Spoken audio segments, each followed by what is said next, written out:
11월 27일 동영상 예배 하나님께 드리겠습니다. 오늘 말씀은 열왕기하 2장 1절에서 11절까지 말씀입니다. 3절까지만 봉독에 올리겠습니다. 여호와께서 해리 바람으로 엘리야를 하늘에 올리고자 하실 때에 엘리야가 엘리사로 더불어 길갈에서 나가더니 엘리야가 엘리사에게 이르되 청컨대 너는 여기 머물라 여호와께서 나를 베델로 보내시느니라. 엘리사가 이르되 여호와의 사심과 당신의 혼의 삶을 가리켜 맹세하노니 내가 당신을 떠나지 아니하겠나이다. 이에 두 사람이 베델로 내려가니 베델에 있는 선지자의 생도들이 엘리사에게로 나와 이르되 여호와께서 오늘날 당신의 선생을 당신의 머리 위로 취하실 줄을 아나이까. 이르되 나도 아노니 너희는 잠잠하라. 아멘. 우리 기도합시다. 우리 좋으신 하나님 아버지 감사합니다. 오늘도 우리 생애에 가장 좋은 날을 주셔서 감사합니다. 예수님의 보혈로 우리를 깨끗하게 하시고 주의 성령으로 충만케 하시니 감사합니다. 건강과 믿음 주셔서 예수님 의지하게 하신 것을 감사합니다. 오늘 예배를 통해서 찬송, 감사, 영광, 존귀를 홀로 받으시고 하늘 문을 여셔서 우리에게 치료의 광선을, 기도의 응답을 허락해 주옵소서. 예수님 이름으로 기도하옵나이다. 아멘. 오늘 말씀 우리 성도의 인생살이 네 과정 이걸 함께 나누려고 합니다. 오늘 본문은 엘리야의 승천, 회리바람을 타고 하늘로 올라가는 그 영광의 장면입니다. 그런데 엘리야가 이제 자기의 인생길을 마감하는 그 과정 가운데 네 곳을 이렇게 거쳐가는데 거기에 영적 의미 또 우리에게 주시는 교훈, 깨달음, 우리에게 주신 위로, 그 능력을 함께 나누겠습니다. 첫 번째, 오늘 엘리야는 1절에 보면 길갈에서 출발합니다. 오늘 1절에 보시면 여호와께서 해리바람으로 엘리야를 하늘에 올리고자 하실 때에 엘리야가 엘리사로 더불어 길갈에서 나가니 그랬습니다. 길갈에서부터 출발한 거지요. 그래서 길갈에 우리가 영적 의미를 이렇게 추구해 보면 여호수아서 5장 9절에 보면 이스라엘 백성이 길갈에서 할례를 받습니다. 그런데 거기에 어떻게 표현되냐면 애굽의 수치를 굴러버렸다. 그렇게 표현되어 있습니다. 할례, circumcision. 그러니까 할례는 신약적 의미로 세례의 의미하잖아요. 하나님의 언약 백성의 표, 제시스의 표, 세례가 할례와 같지요. 애굽의 수치, 옛사람을 굴러버렸다. 그런 의미입니다. 그래서 우리가 세례는 바로 내가 예수님과 이제 하나가 되었습니다. 그런 의미지요. 그래서 엘리야가 길갈에서 자기 인생의 마무리를 시작했다는 것은 우리도 바로 내 인생의 제2의 탄생 거점, 그것이 바로 할례, 또 길갈, 그리고 세례, 그 영광스러운 은혜입니다. 그렇기 때문에 고린도후서 5장 17절에도 그런 즉 누구든지 그리스도 예수 안에 있으면 새로운 피조물이라. 이전 것은 지나갔으니 보라 새 것이 되었도다 그랬습니다. 우리가 이 사도 바울이 고린도전서 15장 31절에 내가 자랑할 것이 다는 거 하나 있는데 나는 날마다 죽노라 그랬습니다. 날마다 죽노라. 데이 바이 데이, 날마다 내가 죽는다는 것입니다. 옛사람을 매일매일 처복종시키는 거지요. 우리의 재성, 우리의 허물과 연약함들이 늘 이렇게 일어나기 때문에 매일매일 길갈의 삶, 매일매일 십자가로 나를 결박하는 삶, 십자가로 올라가는 삶. 마귀는 예수님께서 십자가에 달리셨을 때에 어떻게 조종했습니까? 사람들을 내가 십자가에서 내려오라. 그러면 믿겠노라 그랬지 않습니까? 만약에 예수님이 내려오시면 우리 인생에 구원이 없어지는 거지요. 예수님이 베드로전서 3장 18절 말씀에 그리스도께서도 한번 우리 죄를 위하여 죽으사 의인으로서 불의한 자를 대신했으니 이는 우리를 하나님께로 인도하고자 하심이라. 예수님의 죽으심이 있었기 때문에 우리의 죄가 용서를 받는 거죠. 근데 마귀는 참소합니다. 내려오라. 오늘도 동일하게 우리 자신이 십자가에서 이렇게 못 박히는 삶. 그래서 갈라디아서 2장 20절 말씀에 성도의 실존, 성도의 현존이 어떠한 것이냐. 내가 그리스도와 함께 십자가에 못 박혔나니 그런즉 이제는 내가 산 것이 아니요 내 안에 그리스도께서 사신 것이라.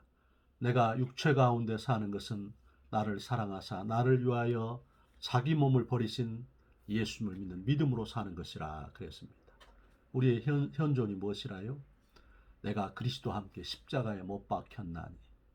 우리가 죽은 자입니다. 우리가 사는 것은 믿음으로, 예수 그리스도를 믿는 믿음으로 사는 것이다. 날마다 죽어야 한단 말이지.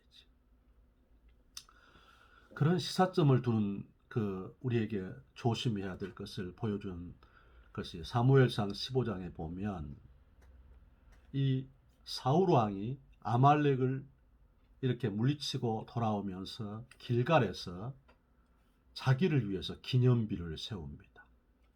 너무 상징적인 의미가 있지 않습니까?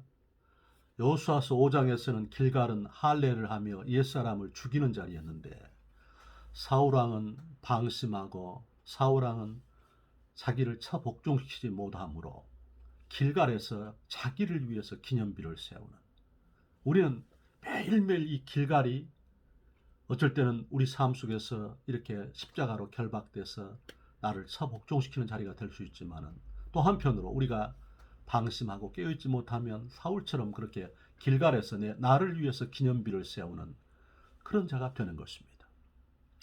마태복음 16장 24절 말씀에서 예수님께서 누구든지 나를 따라오려거든 첫 번째가 뭐냐면 자기를 부인하고 옵니다. 셀프 디나이얼. 자기를 부인하고 자기 십자가를 짊어지고 나를 쫓아야 할 것이다. 첫째가 오늘 또 우리 인생 가운데서 하늘문이 열리는 중요한 것이 무엇이냐면 바로 내 자신을 부인하는 것, 십자가로 나를 결박하는 것, 그리스도의 핏공로를 의지하는 것, 길갈입니다. 두 번째, 오늘 이 엘리야가 두 번째 머무르는 곳을 보겠습니다. 바로 3절입니다. 베델입니다.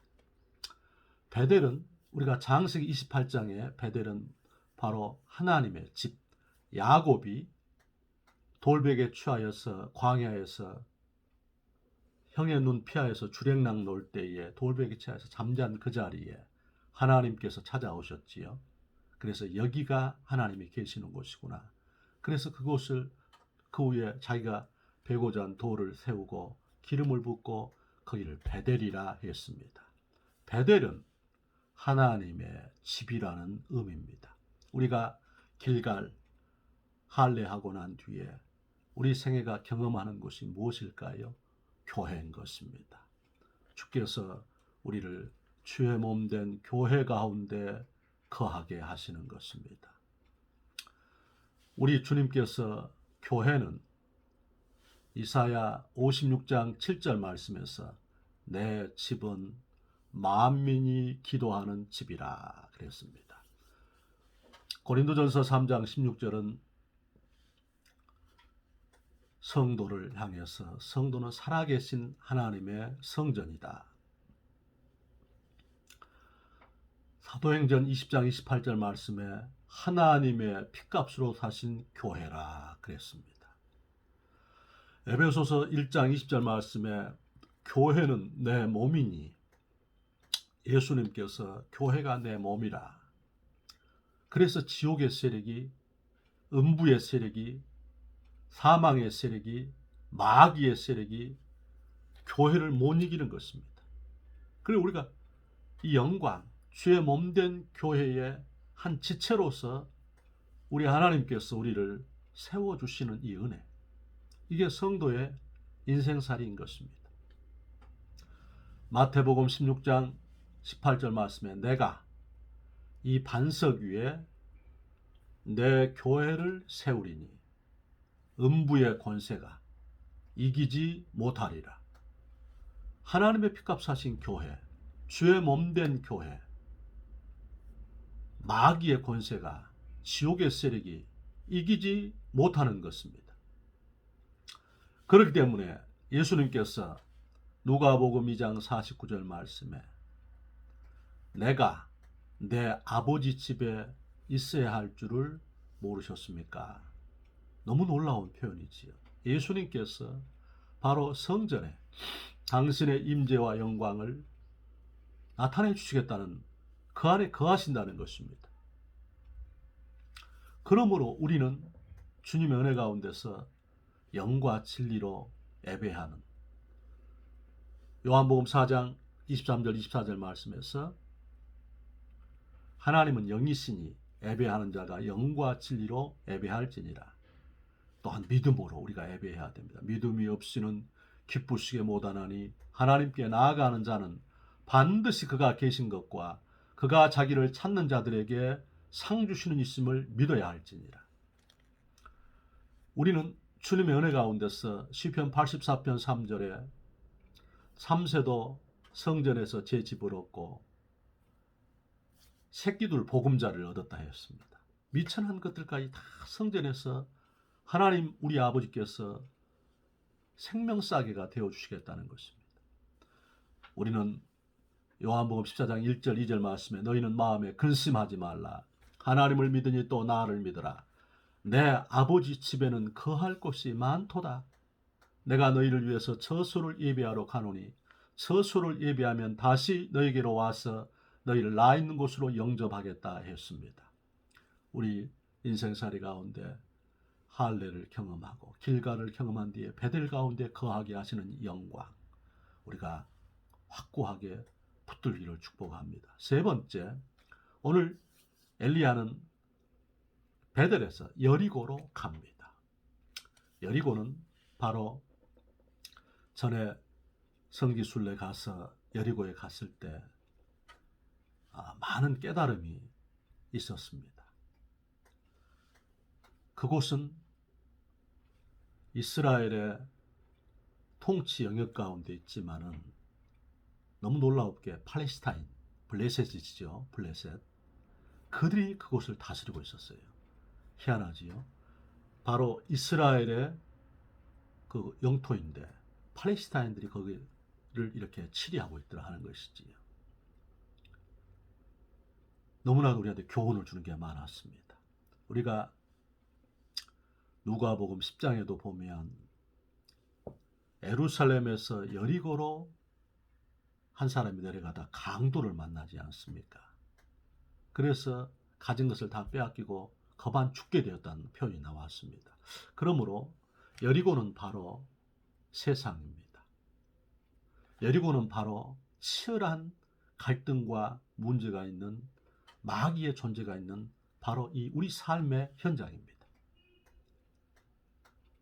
우리가 여리고 그 성지에 들어갔는데 아주 경계가 삼엄했습니다.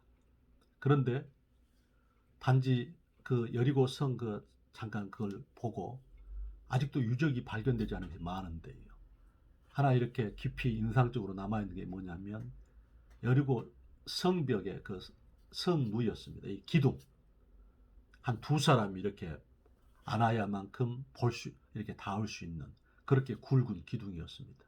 다시 말하면 여리고성은 철옹성이었다는 거지. 그런데 주의 말씀을 의지해서 하루에 한 바퀴씩 돌고 7일째 7바퀴 돌고 소리칠 때 그 성이 무너지지 않습니까? 다시 말하면 이 땅은 여리고입니다. 여리고성입니다. 강도가 있고 그 예루살렘에서 이렇게 여리고로 내려가는 길이 한 27km 정도 됩니다. 그런데 그 고도 차이가 한 1000m 됩니다. 그러니까 아주 험준하지요. 그러니까 강도와 또한 이런 도적들이 많이 출몰하는 그런 것입니다.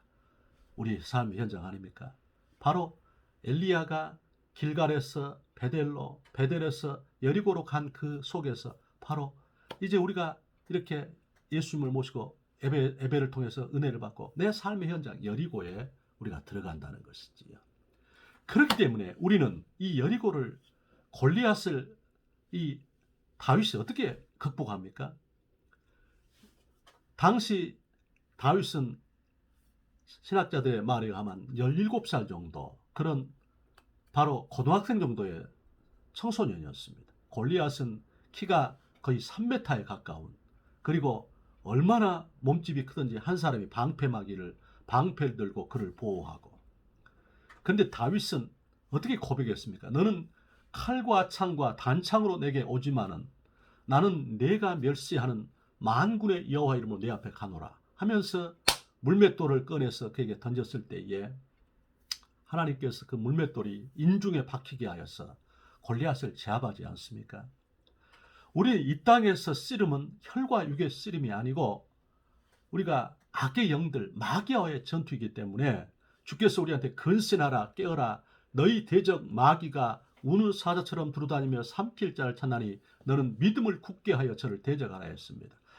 우리의 이 싸움은 무엇이냐? 이 여리고 이 현장 이것은 우리가 우리 힘으로 능으로 우리 방법으로서 극복하지 못한다는 거지요. 예수 그리스도의 피공로로 성령의 능력으로 하나님의 말씀으로 우리의 기도로 예배로 은혜를 통해서 교회 가운데 거해서 우리가 여리고를 극복해야 한다는 것을 성경은 말하는 것입니다. 주께서는 베드로전서 5장 7절 이하 말씀에서 너희 염려를 다 주께 맡겨버리라. 이는 저가 너를 돌보심이니라. 근신하라 깨어라 너희 대적 마귀가 우는 사자처럼 두루다니며 삼킬 자를 찾나니 너는 믿음을 굳게 하여 저를 대적하라 했습니다. 오늘 우리 삶의 여리고 주의 은혜로만 극복할 수 있습니다. 예수 그리스도의 이름으로만 우리가 극복할 수 있는 것을 믿으시기를 바랍니다. 예수 그리스도 자기 백성을 저희 죄에서 구원할 자 예수 그리스도 내가 곧 길이요 진리요 생명이니 나로 말미암지 않고는 아버지께로 올 자가 없느니라. 예수 그리스도 너희가 내 이름으로 무엇이든지 내게 구하면 내가 시행하리라. 예수 그리스도 누구든지 주의 이름을 부르는 자는 구원을 얻으리라. 그러므로 오늘 내 인생의 여리고를 극복하는 것이 예수 그 이름 예수님을 의지해서 우리가 이기기를 축원합니다. 마지막 한 곳은 이제 엘리야가 요단에 이르렀습니다. 요단에 이르렀습니다. 요단은 여러 가지 의미가 있습니다. 그런데 요단은 이 갈릴리에서 이제 갈릴리 호수에서 물이 요단을 통해서 사해로 내려갑니다. 갈릴리 그 물이 그 풍성한 물이 요단 다시 말하면 통로지요. 통로. 축복의 통로입니다. 우리한테 깨달음을 많이 주는 것입니다. 주께서 우리를 복의 근원 강림하사 찬송하게 합소서. 우리 복의 근원입니다. 그런데 창세기 12장 2절 말씀에 너는 복이 되라 그랬습니다. 주께서 아브라함한테 네 친척 본토 아비집을 떠나 내가 지시할 땅으로 가라. 내가 너로 큰 민족을 이루고 네게 복을 주어 내 이름을 창대케 하리니 너는 복의 근원이 될지라.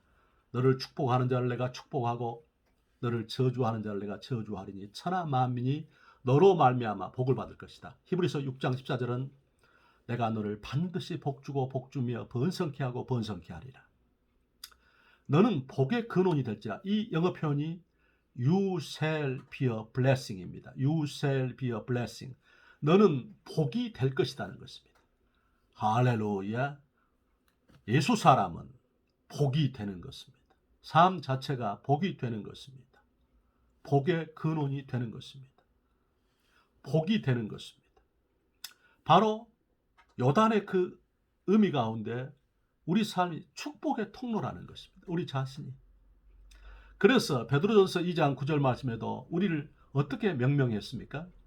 오직 택하신 족속이요 왕 같은 제사장들이요 거룩한 나라요 그의 소유된 백성이니 이는 그 기이한 빛에 들어가게 하신 아름다운 덕을 선전하게 하려 함이라 그랬습니다. 또한 요단은 바로 이제 우리가 요단강 건너가 며칠 후 만나리. 우리가 이제 요단을 건너면 가나안 아닙니까? 바로 요단은 바로 성령 세례의 또한 의미를 갖고 있는 것입니다. 홍해는 우리가 세례, 물세례라면 요단은 성령 세례를 의미하는 것입니다. 주님께서 보혜사 성령님께서 우리한테 성령의 세례를 받는 이 은혜, 오직 성령이 너에게 임하시면 너희가 권능을 받고 예루살렘과 유대와 사마리아와 땅끝까지 이르러 내 증인이 되리라. 우리가 하나님께서 성령의 능력이 우리에게 임하는 그 자리입니다. 요단은 바로 주님께서 우리에게 술 취하지 말라 이는 방탕한 것이니 오직 성령의 충만함을 받으라. 에베소 5장 18절에 말씀했습니다. 고린도전서 2장 9절 말씀에서 하나님이 자기를 사랑하는 자들 위해서 예비하신 모든 것은 우리 눈으로 보지도 못하고 귀로도 듣지도 못하고 사람의 마음으로도 헤아려 알지 못한다. 그렇게 말씀하셨습니다. 내 잔이 넘치는 삶. 주께서 내 원수의 목전에서 내게 상을 베푸시고 기름으로 내 머리에 바르셨으니 내 잔이 넘치나이다. 이게 성도의 궁극적인 미래인 것입니다. 성도의 여정의 종합인 것입니다. 우리가 요단을 건너서 천국에 들어가는 것입니다.